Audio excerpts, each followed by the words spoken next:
So if the precinct's got a lot of cards in it, You know the precinct captain's working. I see. Yeah. And then you had to put disposition on the file. Bernie Judge came in on September 1st, and September 3rd, there was a disposition matter handled. Garbage can delivered or Garbage can whatever delivered. it is. Garbage can delivered. Jury summons taken care of, you know. I see. Yeah. Now I don't think you could do any of that.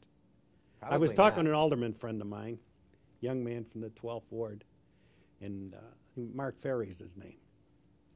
And he says, my father has a tavern at 36th and Honorary, and I'm the alderman of the 12th Ward. And his street light's been out in front of the tavern. He says, you know, it's been out for 6 months. I can't get it taken care of. Is that right? Yeah, and I'm an alderman. Who's committeeman at 12? Now? I had Cardenas, I think. Okay. Yeah. There was Swinarski, then Malero, Bob Malero. Yes. He took over for a while. Yeah, he's a friend of yours. Oh, very good friend of mine. Yes. Yeah. We got to know each other when I worked, when he came up to the clerk's office. We got to be great friends. He's very close to Lipinski. Right, who we'll be interviewing in 2 weeks. Uh-huh. So the administrative duties was very deeply into personnel. Personnel. Right, and so And jobs. investigation. And like I say, we ran the investigations on the hardcore program and various others. I worked a lot on the bond issue when the city had them, he put up a bond issue for the alley light program, you know, with the alley lights. I worked on that pretty good, you know, with the electrical department and all that type of stuff. Yes. Mm-hmm. Now, Jim McDonough still active?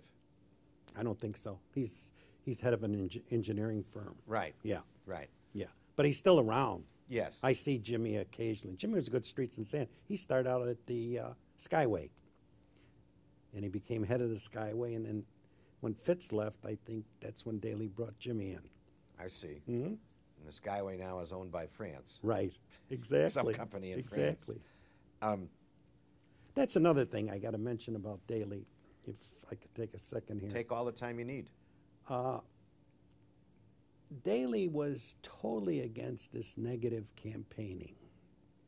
When he ran a candidate, you know, there was no negative campaigning like that. I think he would just be shocked at the type of negative campaigning there is today. Daley had you run, and he went out and got blue ribbon candidates. He went out and got Dan Ward, and he got a Roswell Spencer, and Elrod after the that horrible thing that he went through. Right. But he was, you know, he didn't believe in that at all, and he'd call in someone and say, hey, forget about that negative stuff. Tell them what you're going to do. And it seemed to work good for him. Right, so that was his theory. That his basis was you talk positively about what you're accomplishing. Exactly. Or hope to accomplish. Or hope to accomplish. That's right, Bernie. Yeah, I see. Mm-hmm.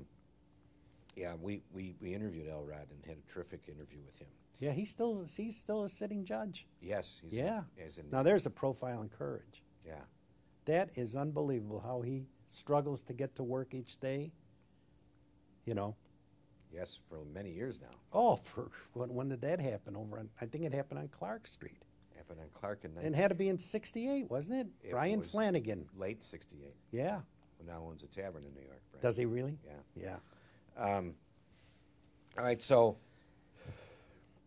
if the mayor is in ward headquarters looking at the favor file, holding occasional meetings on Sunday evening... No, the Sunday evening was at his house. Oh, at his house. That's where you brought the results of the polls. And he's in there Saturday, and he's the mayor. How many hours a week did he work, and therefore how many hours did you work? Well, the ward office, like I said, was a 9 to 4:30, 6 days a week. Tuesday and Fridays from 7 to 9, and Saturday from 9 to 12. So you're talking about 60 hours, maybe? That it was open. That the headquarters was open. I don't think it is anymore, Right. you know. But someone was there. Someone was there. Right. Someone had to be there, you know. And he would go there to check to see how things were going. Absolutely. Absolutely. Or he'd call election morning and always generally around 10 after 5 election morning to see that the place was manned. 10 after 5 Yep. a.m. Yeah, a.m. A.m. A.m. to see that it was manned. Then he'd go out to vote at 9 over at the firehouse, you know, and then he'd stop by and talk to some of the people, you know. So the basement, you were in his basement a lot then. Well, it seemed like every time we, you know, not that I was a regular down there, but every Sunday night that we were doing this straw poll, I was down there. And then I was invited a couple events that he had down there where he had somebody in, you know. But I was, you know, I was down there quite a few times. And because the story was that in his home in the basement was for family and friends. Right. For the most part. Right. People, so I probably, people from the 11th Ward like yourself who were with him from childhood almost. Right. Knew him. Right. Yes. Right. And like I say, we had that relationship. He knew me for, God, from the store and, you know, stuff like that. Was the store open through his mayoralty? Yes. Mm-hmm. Oh, so that he not only knew you, he knew members of your family. Oh, yeah. Yeah, he loved my mother. My mother loved the store. Now, my father was the absolute opposite. My father was a iceman that would ice these boxcars that came in with produce from the West Coast and that. Tough, hard-working, big Lithuanian guy. All of a sudden, my mother had the idea she wanted to go into business, and they brought in this man. It was like bringing in some eagle that was used to flying around free and putting him in this captive audience there, you know. And he hated. My mother loved it because she liked to talk to the people and stuff like that, you know. But because I remember one time Daley came in, and I'm starting to recall some of this stuff. Daley came in on a Sunday morning, this is before he was mayor, with a shopping cart with bottles. And he says, Bob, I want to get the, oh, no, he was talking to my dad. He says, Joe, I want to get the deposit on it. My dad goes to the, Dick, you didn't buy this here. I said to my dad, this guy's going to probably be the mayor of Chicago or something like that. He said, you didn't buy it here. wasn't a brand your dad It wasn't a carried. brand my dad carried. And the deposits, I think, were quart bottles were a nickel, and the Pepsi bottles and that were 2 cents. Right. Yes. Mhm. But he'd come in with the kids. That was probably their walking around money, you know. And Daley just laughed and, you know, went along with it. That's good. That's good. So now, where were you when on that day in 1976, in the Christmas week, that when he died? I was working for Finley then, and we were going out to lunch, and we saw the mayor crossing the plaza.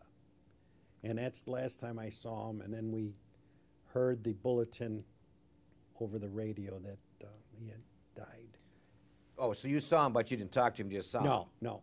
I think Morgan went over and talked to him for a bit. Yeah. And he was supposed to be going out to Eddie Verdoliak's ward Right. for some type of dedication of a park. Right. Uh-huh. Yeah, Jim. Yeah. Right.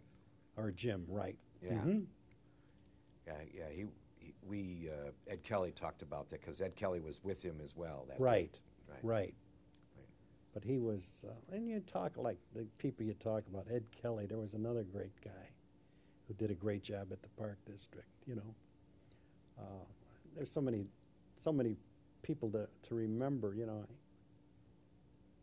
I met, we're doing some registration drive in 60-something. I was in Hyde Park, and the Cadillac pulled up, and who was in the Cadillac with them but Bobby Kennedy. And I got to meet Bob Kennedy. Oh. He says, Bobby, I want you to meet my friend, Bob Soldat. Not that my assistant or nothing, my friend, Bob Soldat. So he was taking him around for He was whatever showing him reason. what type of things we're doing on the registration drive. And I Right. was in Hyde Park with a group of people, registering people. I was a registrar back then. Well, then you were with the mayor when President Kennedy was assassinated in 60. No. You hadn't gotten there yet. No, I hadn't gotten That's there right. It yet. was 2 years before. Right. Yes. Right. So you Right. didn't experience it No. then. No. I was working when, When Bob died, you were working. yes. Yeah. Yeah. And I got to meet Kenny O'Donnell just when he wrote the book, Johnny, We Hardly Knew Ye. Yes. And Kenny was a great guy. And I probably say that too much, but like my wife says, you think everyone's great. Kenny O'Donnell had a guy by the name of Dave Powers that worked with him. And later on in life, I went to Boston with my wife, and someone arranged for us to go to the Kennedy Library. And it was Dave Powers. In fact, I was with Malero. My wife was with me. Malero and myself. Okay. And they gave us a nice tour of the library. And we sat down, and I says, Dave, I remember, you know, when Kenny had you, when you wrote the book and stuff like that. And I said, I want you to meet Bob Malero. He's committeeman of the 12th Ward. And Dave Powers said, Malero, that's a Polish ward. And it was, you know. He remembered that? He remembered. Now this guy must have been something else too. Yeah. Dave Powers. Is that right? Yeah. Yeah. That's very interesting. Yeah, it is. That's It very is. Now, Daley had a temper. And, I mean, you see it in some city council meetings when he and Alderman Dupre got into it. Right. You'd see him get red-faced. Yes. Now, but did you experience that when you worked with him? No. No, I can't say that I ever did. I can't say he ever raised his voice. We had a couple disagreements. Sure. Because the handicap the young assistants worked under was he loved Matt Danaher. Matt Danaher was the guy that came in and became his assistant. Everyone loved Matt, and he loved Matt. And he probably wanted you to be a Matt, but he wouldn't let you be a Matt. You follow me? He was so close to Daley, yes, and you couldn't get that close to him. I see. Yeah. Mm-hmm. I see. Yes, I had always heard that he was close to him. Oh, very, very close. In fact, I'll say it right now that if Daley didn't decide that he should become the alderman, which he believed in helping Matt get started, and then clerk of the circuit court, if he stayed in the mayor's office, Matt would probably be mayor today, or right after Daley died. He was so well loved. But when he got out from the Iron Fist, and he yeah, got involved with alcohol. A little bit. Yeah. Yeah. Whereas when you had to be there at 8:30 or 7:30 in the morning and work to 5 or 6 o'clock, you didn't have any time to go out, or because you had to be there the next morning. I see. Mm-hmm. So Matt was a different person than when he worked for the mayor than after he left and went out on his own. Oh yeah, yeah. It was like some guy getting paroled.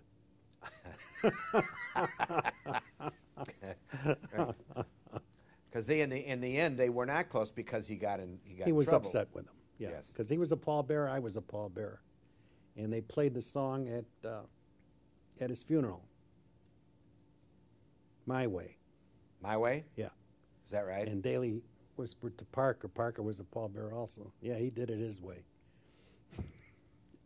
But he didn't, yes, that type of things. That's right. I understand what that. Yeah. I didn't realize that he was a pallbearer at that. Mm-hmm. So, what do you think, in your mind, was the mayor's greatest achievement while he was in office? I think the expressway system was a big thing because he got that done. A lot of housing got done. Brought a lot of good people in government. Brought a lot of people in as elected officials. And just his great love for his city. That's a given from all the interviews. Right.